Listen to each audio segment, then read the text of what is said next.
I made it back home, safe and sound. A couple of miraculous things. I actually went on this trip by myself, backpacking into the Wind River Mountains in Wyoming. And there's a reason. It's not that I'm a hermit, although I've been accused of being an individual that doesn't mind being by myself. I was only gone for 3 days, and so it wasn't like a huge thing. Two of my sons that would have loved to have gone are both having, one just that they just had a baby, and the other one is just about ready to have a baby, so they couldn't get away this year. And timing, people are busy, and I have this little window, and Sue and I talked about it, and I did this 2 years ago as well. And I just said, can I just go? I just need to go up the mountains. And part of it is I'm of my age, right? I'm getting close to 64, and I feel like if I stop doing it, I won't be able to start it again. And I love the Wind River Mountains. I've been going there since I was 8 years old. And so two miraculous, one miraculous and one just an aha kind of thing. So I think I haven't Googled this yet, but there must have been such a windstorm up there, unlike anything in my 50 years plus of going up there, 55 years of going up there. I've never seen anything like this. Trees uprooted like you cannot believe. Huge swaths of these big old pine trees just knocked down. There's a lot of lessons to be learned from this. I'll just get to a couple of them, and then I'll address the big elephant in the room as well.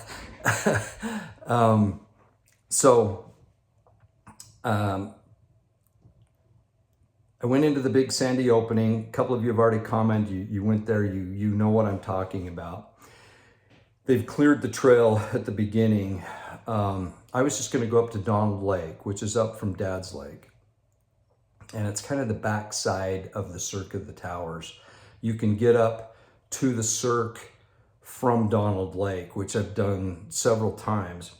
Now, remember, I just had surgery on my ankle in January, and my leg actually broken, and then a plate in there, and then repair work to my ankle. So this was kind of a test trip to see if everything was still working.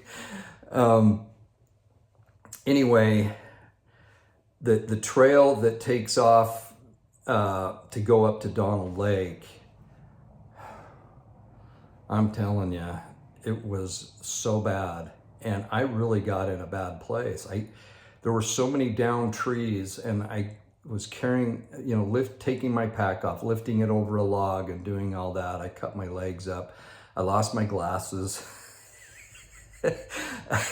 And I got to where I knew I was dehydrated. Now, I know of places where I can stop and get water that I've known for years. And I stopped at that one spot that I knew. And then from there, easy to get to the lake under normal conditions. And little springs up there where I know I can get water. So I don't really pack any water when I'm in the winds. Probably not a smart idea on this day. So I was literally surrounded with trees, and it's hard to even express what it was like. Fallen trees, you get going and you try and you get around, next thing you know, you're trapped. I was dehydrated physically. I mean, I'm in pretty good shape for an old guy, but I was spent.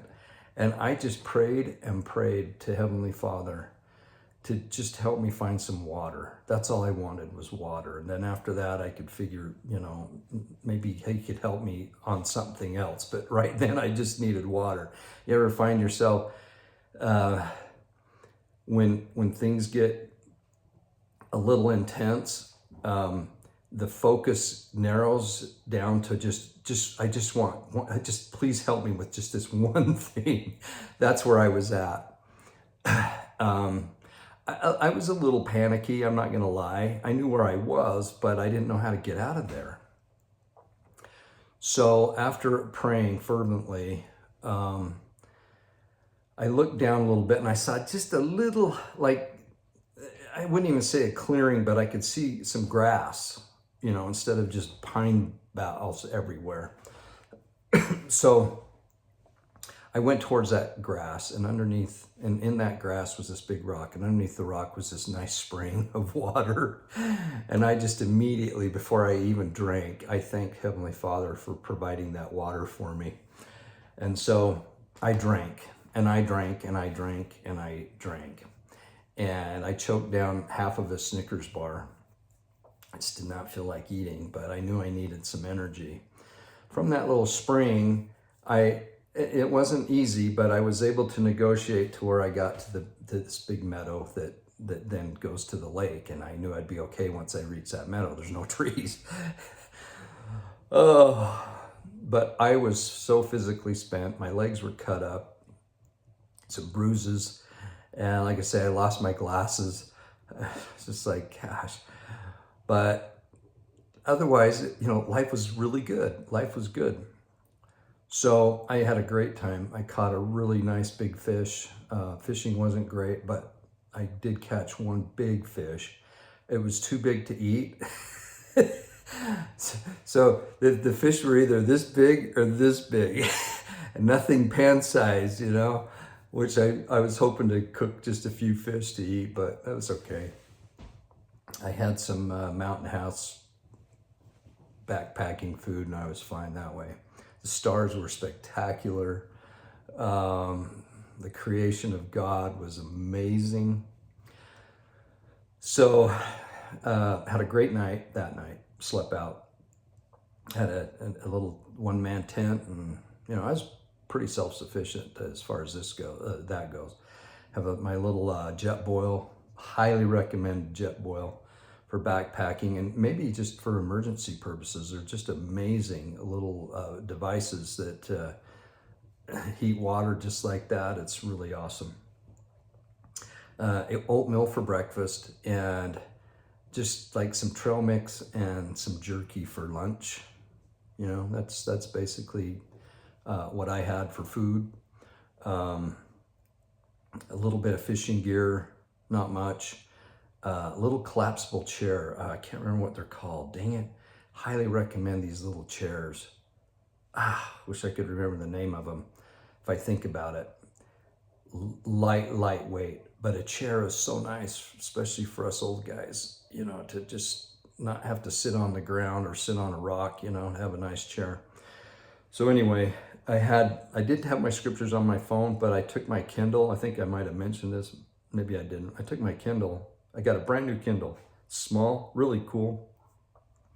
And I have everything on my old Kindle, download. But when you get a new Kindle and do it, you've got to, I guess, upload or download the books again that you have. So my scriptures weren't on there. I was like, dang, I needed internet, So no reception, phone reception, no internet. Well, the next day, I kind of slept in a little bit, about 7:30. Body needed it. And the next day I thought, I'm going to go up to this pass, because and this is the next kind of maybe aha or kind of a miracle thing for me. But there's a pass that there's no trail or anything, but probably 50 years ago, my dad and I bushwhacked it and went over that pass and dropped down into Don Lake. Just thought, let's just try it. Let's see if we can do it. And it was tough compared to just using the trail that goes a different way. The trail's longer. This looked like this is a straight shot, go up and over this pass and drop down into to Donald Lake. Those usually turn out to be disasters.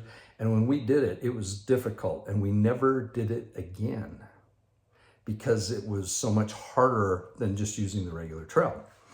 But I thought, I am not going back down into that tangled mess again and get trapped. I'm just not doing it. The lake, you could tell hardly anybody had been to the lake because of the situation, you know. So that was a nice thing, is having a lake to yourself. Anyway, I thought, well, I'll hike up to the top of the pass and see what it looks like. And that's when my phone went crazy. I thought I had it on airplane mode to save the battery, just to use for taking pictures and whatnot. But I think to access the scriptures, I had to take it off airplane mode, I think is what happened. And so I get to the top, boom, that's where I hear the announcement. And I'll get into that in just a second. But what was so cool to me was that I thought, I wonder if the Lord had me and my dad 50 plus years ago go up and over that pass for this very moment. So at least I knew I did it once, and it was a possible way out of there besides the way I came into there. And I thought, I bet that's why the Lord inspired us to try that, just for this moment. Well, I started calling a couple family, you know, hey, I'm okay, you know, I'm up here, called Sue, and I called my youngest boy, Joseph, and he immediately looked on Google Earth or map, you know, where you can actually look down. And he said, Dad, if you follow that down and go around that rock knob and you'll be able to work out into the meadow and then catch the trail. And I said, I can see exactly what you're talking about. So how cool is that to have, anyway, and to get phone reception at that pass was a miracle for me. Okay, so those were some really neat things. So the next day, so I hiked up that pass, came back down, did some fishing, did some reading, did some contemplating, and, you know, just what you do when you're all by yourself. It was kind of weird. I almost lost my voice because I don't typically talk to myself. So I, you know, not being around anybody, you just are kind of silent. And next thing you know, you're like this. So moral of that story is you should talk to yourself so you don't lose your voice if you're by yourself. Anyway, the next day I packed up and I had that pack on my back and I hiked up over that pass, and it was a bugger. And there were some blowdowns, you know, trees, and it was wicked. This was catastrophic. It's catastrophic up there in certain areas. It's unlike anything I've ever seen in my life. It's like a tornado went through there, but it wasn't a tornado because all the trees were basically blown the same direction. And I don't think a tornado would do that. And it's just not conducive to tornado. There's too many obstructions, but that wind, I can't even imagine being there to see this massive destruction and the noise and just the terror and the poor animals running around. It's mind-boggling, the destruction that took place there. It's apocalyptic. That's how I can describe it. Anyway, so I packed my pack up the next day and got up to the pass where I was, and came back down that other side, which I hadn't done in over 50 years. And I got out. I got through it. It wasn't easy, but I did it. And hiked out and then drove home and got home last night, and now it's the Sabbath, home for church. Yeah. So, okay, here's some thoughts on the announcement. First of all, it's an announcement. That's interesting. That's very, very interesting. The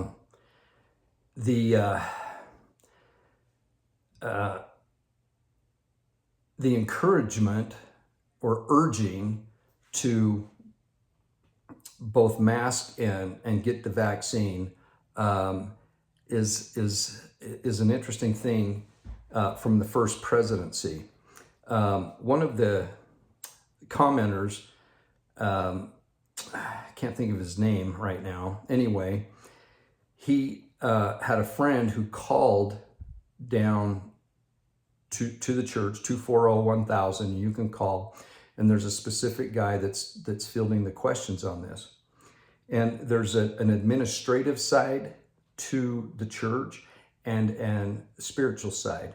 And the explanation is that this came from the administrative side of the first presidency.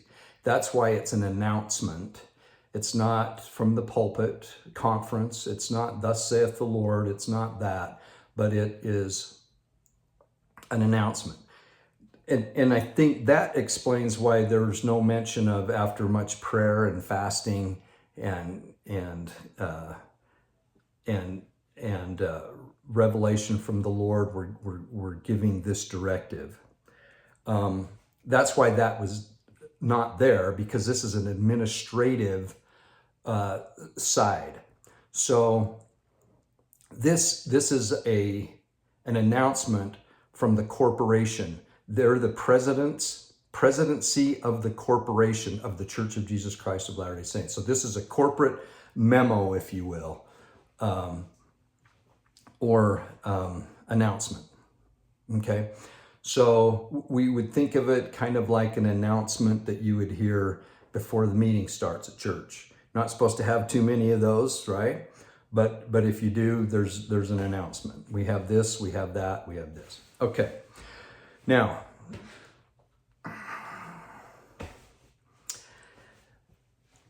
it's so interesting that another individual that I love her comments. You'll just have to find her comment, but she had the same thought I did. And I swear this is independent. I'm not taking it from her. I had it. And in fact, I have some people that could verify it, because when I had that little reception that time, I said, this all goes back to the garden. This all goes back to the garden. Everything always goes back to the garden. Have you noticed that? So here we have God the Father and his Son, Jesus Christ, as we know it, as members of the Church of Jesus Christ of Latter-day Saints. So we can take this two different ways. We can take this as how most Christians look at the garden, or we can take it with the further light and knowledge that we have.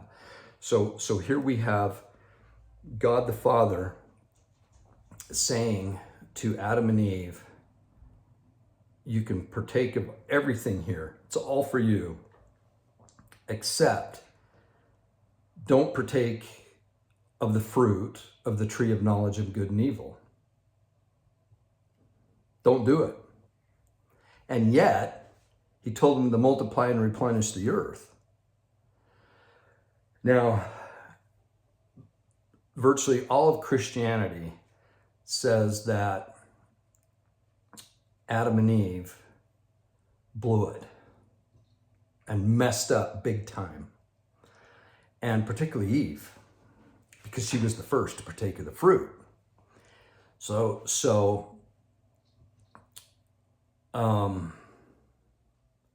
think of how perfect this plan is, because as we learn in, I think it's in section 93 that we'll cover in a few weeks, but it says without agency, there's no existence. There is no existence. So in order to have agency, there has to be a choice. And in order to have a choice, you have to say, do this and do this. Do this, but don't do this.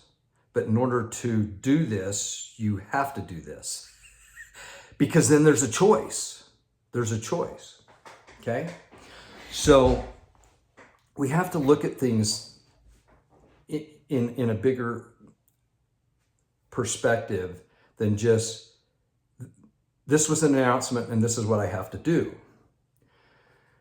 Because each of us individually have the light of Christ, have the Holy Ghost. We're going to be reading a lot about that and Come Follow Me as we finish up with 88 And I'm going to talk about 89 here in a second that ties into this as well.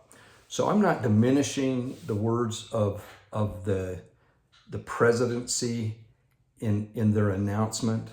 I sustain them as prophets, seers, and revelators. And I sustain President Nelson as the only person on the earth who is authorized to exercise all priesthood keys. All priesthood keys. I sustain him. He's the guy, he's the man that has that mantle and has those keys. They, sometimes it's even more critical to have a testimony of Brigham Young being a prophet of God as Joseph Smith. Now, look, here's why. After Joseph Smith's death, it was crazy what was going on in the church. There were factions and people going everywhere. But great and wonderful things happened that was a witness that Brigham Young was the prophet. And more important, the keys were passed on to him. So Wilford Woodruff and Brigham Young were on missions at the time of the martyrdom. They weren't in Nauvoo or the Carthage area there, Nauvoo. And they were on the East Coast. And I can't remember the cities specifically, but Wilford Woodruff found Brigham Young because he just had this dark feeling. Brigham had a dark feeling. Wilford got a letter from his wife, I think I'm remembering this right, spelling out the events of the martyrdom. And then Wilford knew what that dark feeling was, and he knew, and he goes, I've got to find Brigham. And I think one was in Boston and one in Philadelphia or something like that. I could be wrong on that. But in any event, Wilford found Brigham. And they knelt in prayer. And as Wilford recorded, great journal writer, he said Brigham slapped his hand on his knee, his leg, and said, thanks be to God, we have the keys. And that's when he remembered. These guys, it wasn't like everything was spelled out to him, which is, I think, is so great how the Lord works. But prior to the martyrdom, Joseph basically, and this was witnessed by women, men, there was a gathering, and Joseph said words to the effect of, the burden I've been carrying all alone, I'm now given to you guys, the 12, right? And at that time, because of some apostasy, Brigham was the president of the Quorum of the 12, or he was the lead apostle. And so Joseph placed his hands on his head and bestowed keys. Yeah. And so then the mantle, then we all know the story about there at the part of the Nauvoo temple, can't remember what site it was, it was just starting to be constructed, or not starting, it was up a ways, but Brigham took on the countenance of Joseph and the speech of Joseph, and that was written and recorded many, many times. Another witness that he has the keys. And so since those keys have been to Brigham Young, we have a continual line to President Nelson, and I sustain that 100%. So announcements, policies, things, they are what they are, and we all have to individually figure out what's best for us individually and our families that we're responsible for. President Oaks, then Elder Oaks, gave a great talk on that priesthood line and who has right to revelation and who doesn't. And we don't have right to revelation for the world and the church, but we have right to revelation for us personally, okay? So they're urging the first presidency, there's no question, they're urging people, as I understand it, if I can remember it correctly, that they're urging everyone to get the vaccine, and they're urging that where you can't social distance to wear a mask in public meetings, I think is how it is. So where does that put me? Where does that put those of us that have really studied this out, and have spouses that have really studied it, and from medical professionals that have studied this. President Trump's own physician, right, has come out with a statement about it. So mine you've never heard me really talk about what's in it and all the stuff. For me, it's more of the approach of this jab. Of it just feels so creepy how it's just being forced and forced and forced, unlike anything we've ever experienced before in my lifetime concerning a medical procedure to be forced on people. And I don't think anyone will deny the fact that there's over a 99% chance of total recovery from COVID. Now, that's not to say people haven't died from it. I totally understand that, but when you weigh these things out. But the first presidency is urging that. Now, here's the question. If I choose not, because of everything I've studied, everything I felt, and the whisperings of the Holy Ghost to my heart, if I choose to not do that urging, what they're urging the masses to do, am I disqualifying myself from being a worthy member of the church and in good standing, a temple recommend holder, if you will? Am I jeopardizing that? I say absolutely not. I sustain them. They have the keys. I respect everything. I watch the conference talks. I listen to them again, and then I read them again, and I get the gems out of there. I mean, I hope everybody's read Elder or President Oak's Liahona article last month. Is just amazing on the second coming, and how the ordinances prepare us for that. It's awesome. Anyway, let's look at section 89, because I think this will help us, because this is a physical urging to take care of things physically, and we do have, which we'll be studying this week, coming up, starting tomorrow. We have section 89, which has to do with our physical bodies. Now, we do know that the physical and the spiritual are tied and connected, right? But there is a specific thing here. A word of wisdom for the benefit of the Council of High Priests assembled in Kirtland and the church, and also the saints in Zion. That's concerning Missouri. I know you guys will like that I'm acknowledging Missouri as Zion. To be sent greeting, not by command or constraint. Now, isn't that interesting? Not by command or constraint. This is your own body. Okay? Now, how would people feel if the first presidency came out and said, a lot of you are kind of fat, and fat isn't good for your health. So you better lose some weight, and you better start eating better, and you better start exercising.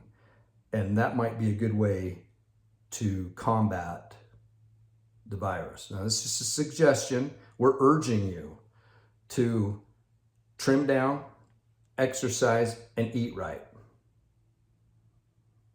If you need to supplement with some natural things that the earth has produced, that God has produced for us through the earth, then do it. What kind of response do you think would happen with people? What do you consider as fat?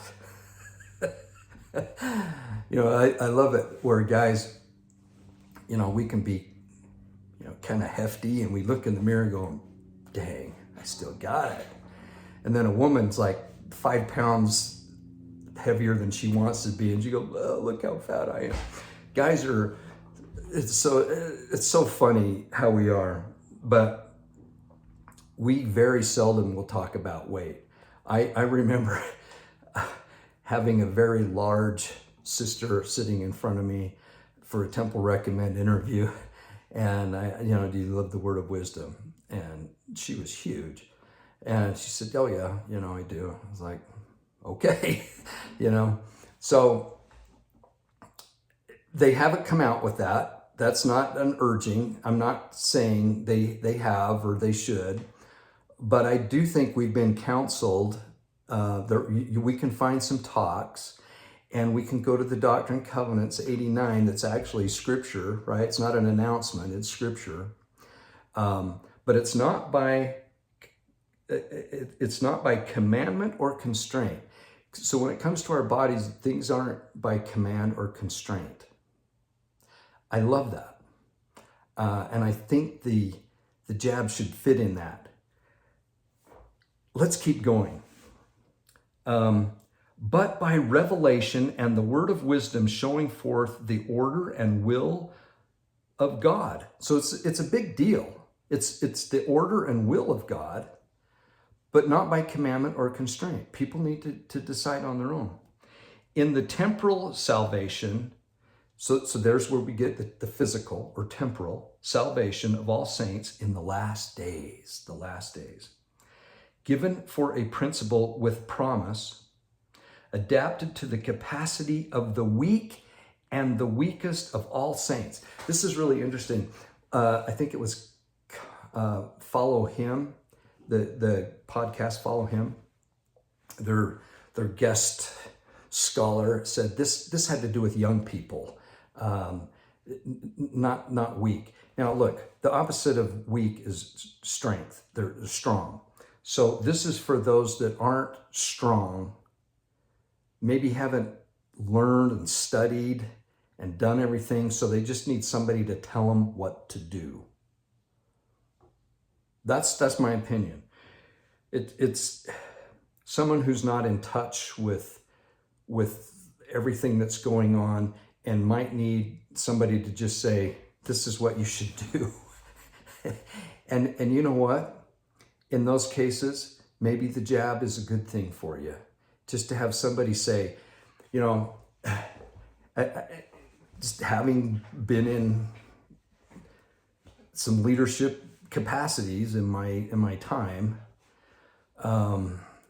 it's interesting. There's some people that just say, just tell us what to do. We just want to know what to do. And I just don't have that in my head. I like to kind of figure it out and have the Spirit and, study and learn and do.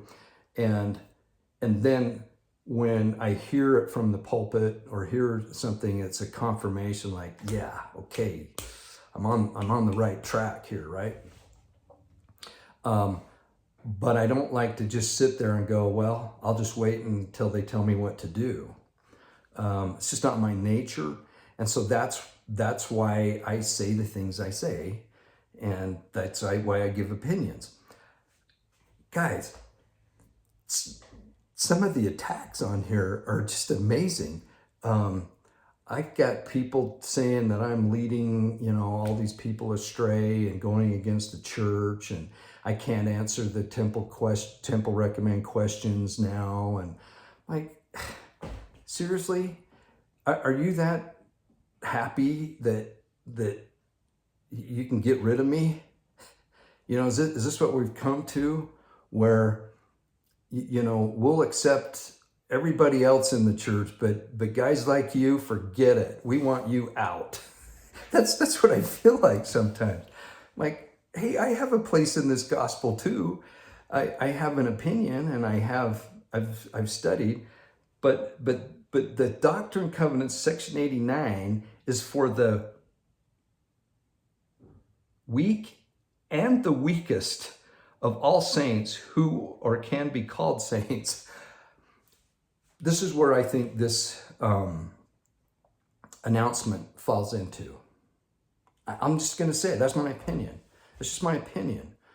So if you're in the position where you just can't feel the spirit of it, you just don't know, you look to somebody who says we urge you to get it, and we urge you to this, and we urge you to social distance. That might make you feel better, because it sounds like you're living in fear. I don't live in fear. I was afraid when I was stuck in those trees. And I went to God for help, and he helped me. I know what fear is. But I don't live in that realm very often. It comes and goes, and I get out of it as fast as I can, but I don't live day to day in fear of getting something or dying, or I don't know. I'm not afraid of death. I'm really not. Now, I might change my tune if I was, on my last breath, and go, wow, what's in store for me here? I haven't had a near-death experience. I can't speak to that. But how I feel right now, I'm not afraid. I don't feel like I've never felt like I'm going to infect people with anything, other than maybe infect them with a smile or something, I don't know. But anyway, let's read. So these message of temporal salvation are for the weak and the weakest. I think that is so significant. The weak and the weakest. And I don't think that's being mean. It's just saying for those that just want to have somebody tell them, do this. This will help you not live in fear, maybe. I don't know. I don't know what the motivation is. The first presidency chose not to say what their motivation was. They didn't say that it came from Christ. They didn't say that they prayed about it or fasted about it. They just said, we trust the government. We trust the doctors, medical profession, in that this will help reduce the spread of COVID and the variants of it. And the best thing to do is to mask up and to get the vax. And then, I look at that as for the weak and weakest, similar to the Doctrine and Covenants, because it has to do with your temporal salvation. Now, I'll end here pretty quick. Behold, this is verse 4, section 89. Behold, verily, thus saith the Lord unto you. This is critical. In consequence of evils, and designs, which do and will exist in the hearts of conspiring men in the last days. Conspiring, conspiracy. Now,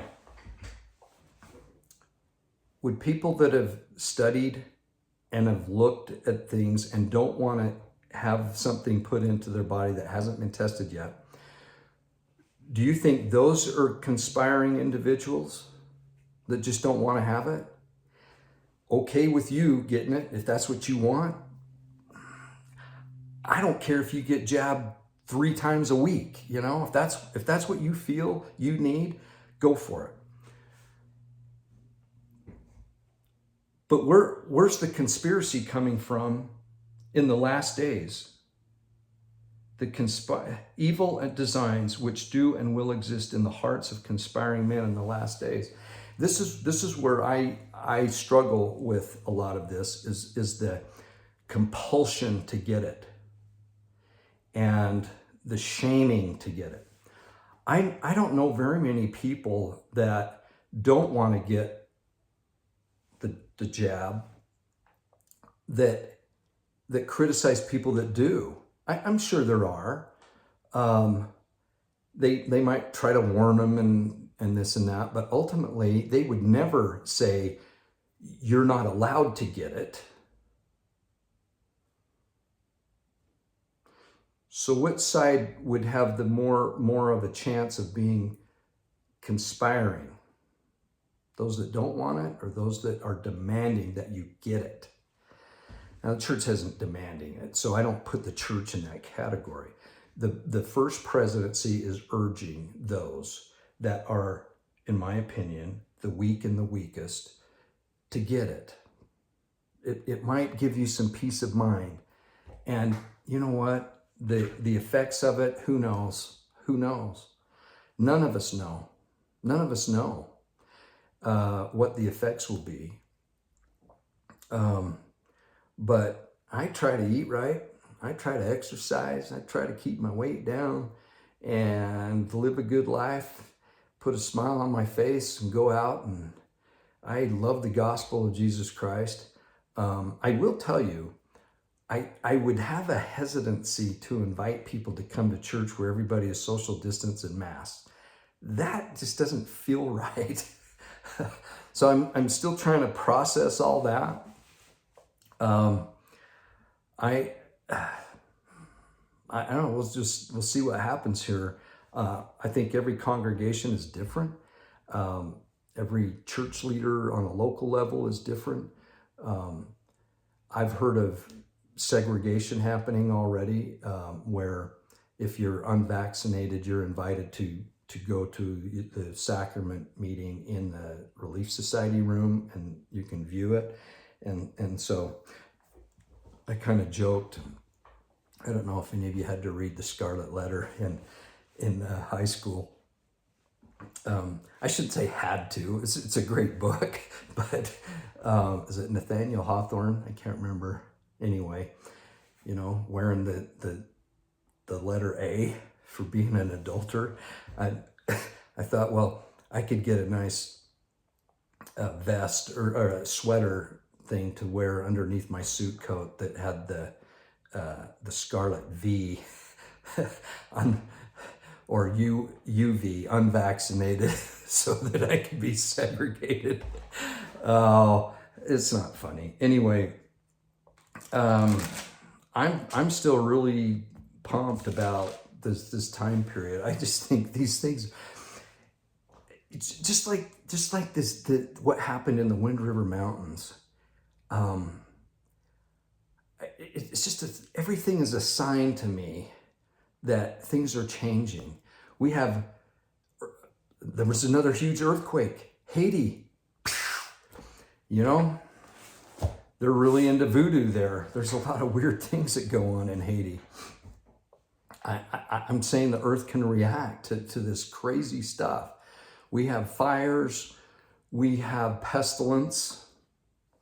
Some are predicting famines. We'll see. I'm thinking that's a very good possibility because of the weather patterns we've had. We have there was another earthquake in Alaska, off the coast of Alaska. So these are events that are biblical, doctrine and covenantal. They're in there. They're in our scriptures.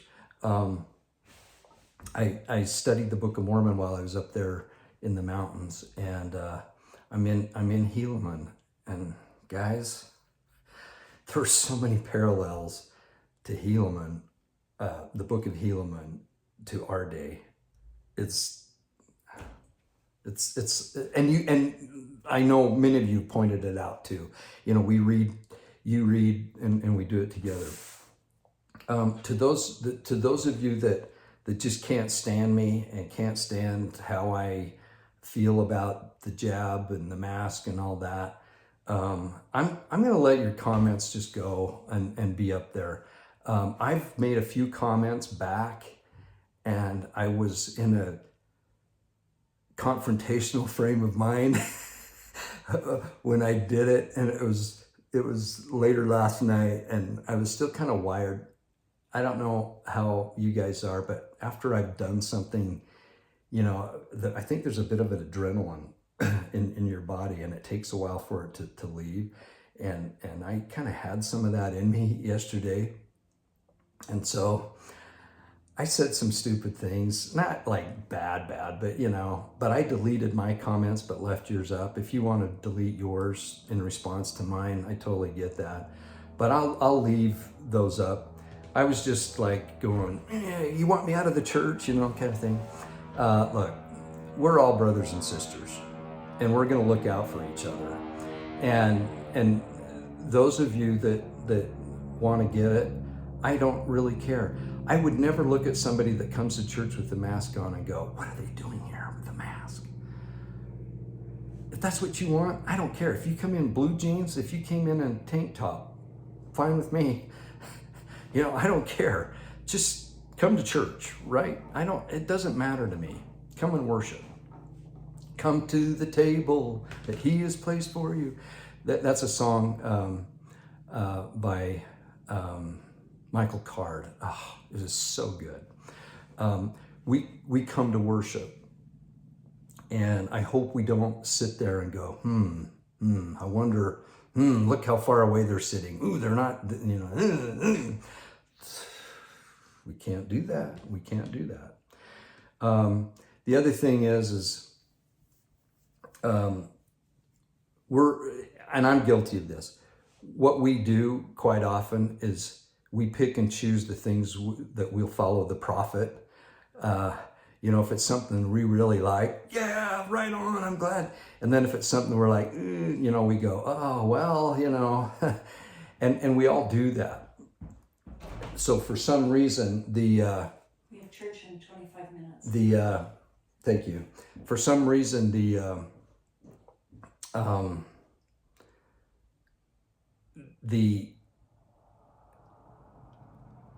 there's silence about other things that the prophet has urged us to do, right?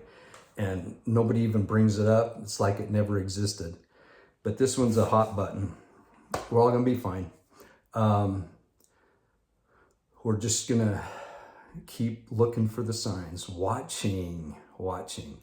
I love you all. I really do. Even those that are not liking me right now. I understand. There's a lot to not like.